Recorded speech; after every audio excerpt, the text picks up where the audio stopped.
Hi, everyone. I'm Matthew Williamson. And I'm Guang Hao Yu. We are the co-directors of the Virtual Choirs of Williams. Welcome to our first virtual concert. The theme of this concert is healing through music.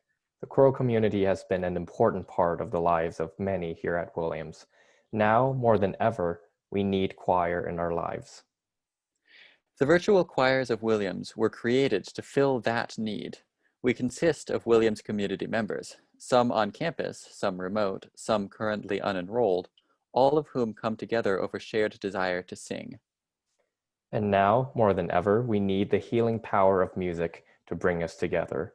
Despite the drastic changes in the ways we sing, the need for singing has remained the same, and the therapeutic powers of singing have remained the same. Choir continues to exist simply because we need it. We would like to share our music with you in the hopes that it would bring as much healing to you as it did to us. First up, you will hear the Kyrie from William Byrd's Mass for Four Voices. Byrd wrote his four-voice Mass in 1592 or 1593, the first of three unaccompanied Mass cycles he wrote in his lifetime. Byrd lived in Elizabethan England, a state ruled by the Anglican Church with no room for religious dissent. Yet, Byrd's Masses are written in Latin, a hallmark of the Catholic Church, in a style of complicated counterpoint resembling that of Catholic composers in parts of mainland Europe. To write and perform this Mass in that context was an act of rebellion and danger. We find a parallel in our own lives. To sing during the pandemic, and especially in a setting as large as a church, is folly. Yet we hear in Byrd's lengthy musical lines constantly rising and falling, a yearning and a reaching out, perhaps a call to be accepted as widely as it would have been in Catholic regions. We hear the ebb and flow of good versus evil, of light and darkness striving. We sing this movement now to remind ourselves of the good in singing, whether it be in madrigal singing groups, live choirs, or in solos. We too yearn to be heard again, and like Byrd, our voices will not be silent.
Home was home then, my dear, full of kindly faces.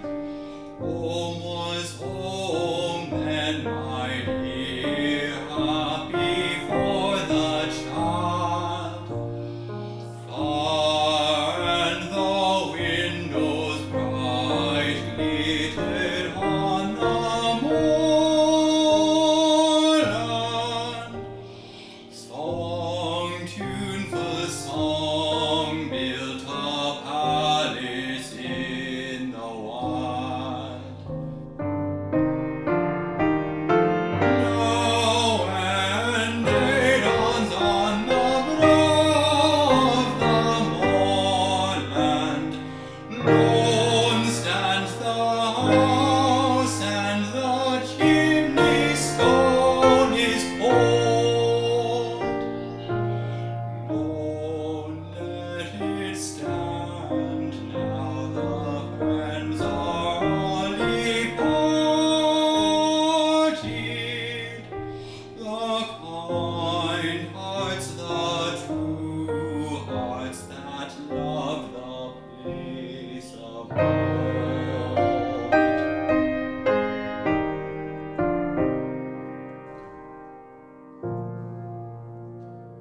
Spring shall come again, calling up the moorfowl. Spring shall bring the sun and rain, bring the bees and flowers. Red shall the heather bloom over hill and valley. Soft flow the stream through the even flowing hours. Where the day shine as it shone on my childhood, there shine the day on the house with open door. Birds come and cry there and twitter in the chimney, but I go forever and come again no more.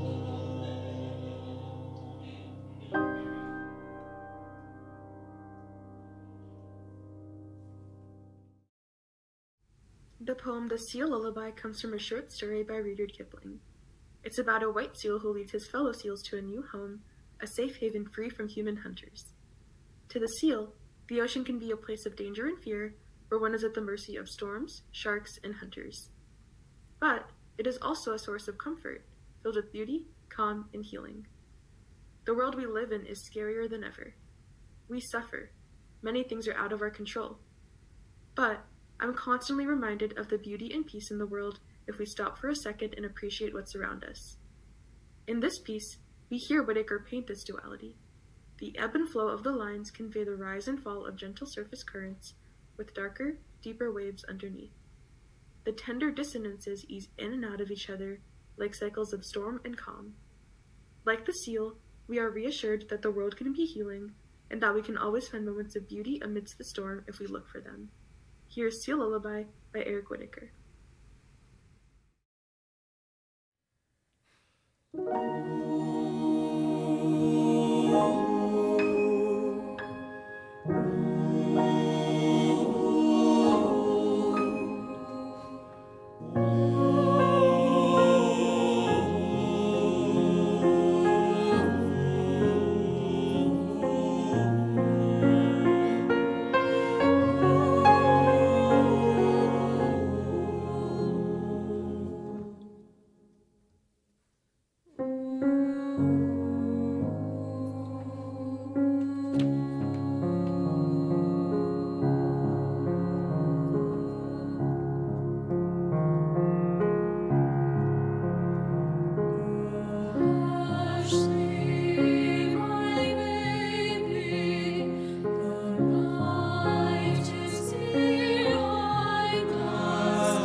willow beats willow, the soft behind pillow, weary favoring paradise. The storm shall not make thee shine overtake us in the arms of the slow sweet slow swinging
Lullaby is a song that Billy Joel wrote to his 9-year-old daughter, Alexa.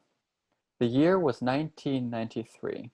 Joel was enduring a bitter divorce, struggling mightily with alcoholism, and suffering through recording anxiety that caused him to quit studio recordings not long later. Through all of this, Joel strove to be a stable part of Alexa's life, causing strife between his inner turmoil and the groundedness he felt from Alexa. She asked him during this time, "Daddy, what happens when you die? And will you ever leave me?"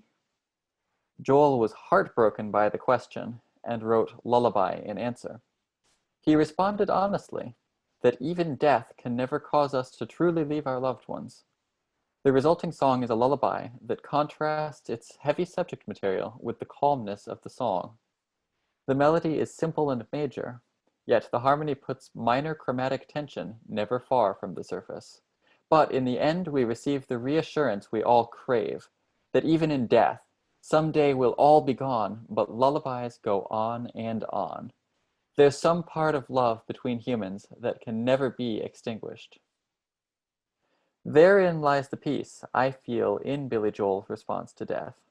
While turmoil and tranquility strive constantly in our minds, the love we hold towards each other means that we will never, ever truly leave each other or be left alone.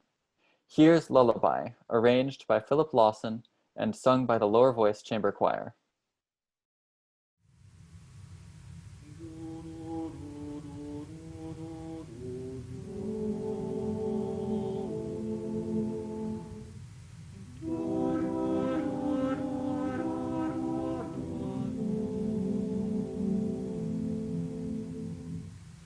Goodnight, my angel, time to close your eyes and save these questions for another day.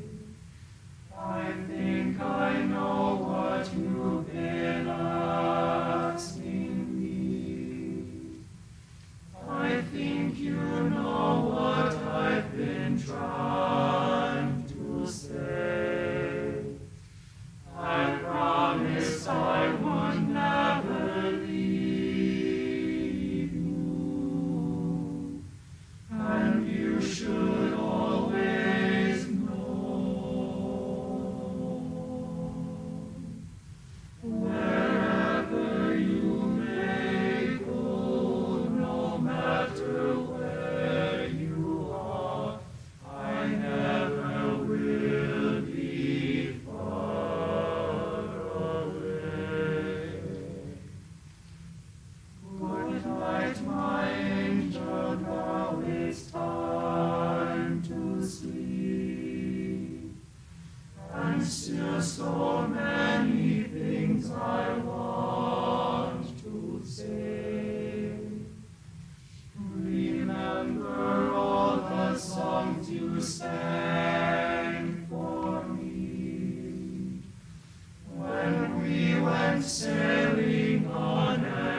irreplaceable you.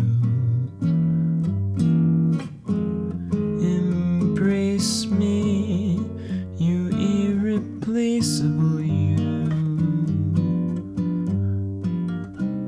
Just one look at you, my heart grows tipsy in me. You and you alone bring out the gypsy in me. I long for the many charms about you. Above all, I want my arms about you. Don't be a naughty, naughty baby. Come to Papa do. My sweet embraceable you.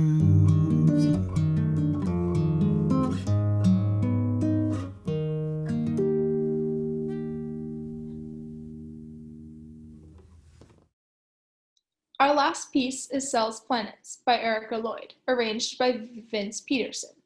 There's a quote from the famous astrophysicist Neil deGrasse Tyson. The atoms of our bodies are traceable to stars that manufactured them in their cores and exploded these enriched ingredients across our galaxy billions of years ago. For this reason, we are biologically connected to every other living thing in the world. We are chemically connected to all other molecules on Earth. We are atomically connected to all atoms in the universe. We are not figuratively, but literally stardust. In other words, cells, planets, same thing. As the refrain of this piece goes. Choral singing, more than anything, reminds us that we are a part of something bigger than ourselves. We have to put our egos aside and tune into each other. Even though we now make music in different parts of the country, we are still connected by our singing and our community. And now, please enjoy Cells Planets. So far away,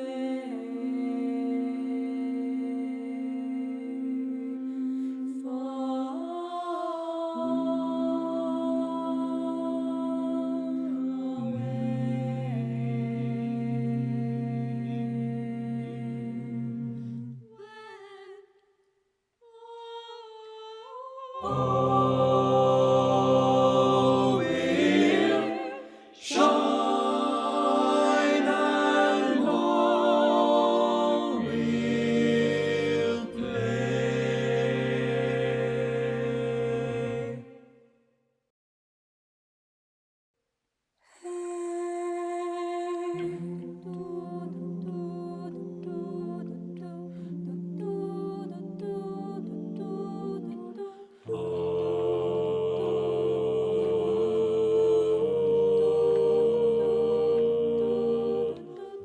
Cells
The fact that this concert exists is a testament to the power and importance of choral singing.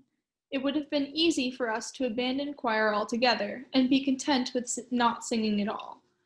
But this was not a possibility for us. Choir is simply an indispensable part of our lives. So we persevered and continued to cultivate a choral community and create music in whatever way we could. We believe in choral singing and that it simply must exist. We are a community that grounds, heals, and unites. It's a community that we know we can always count on and come back to. Now, we need it in our lives more than ever. Thank you for receiving a piece of our community and music making. We hope you are able to find healing and enjoyment as we certainly did through making this happen.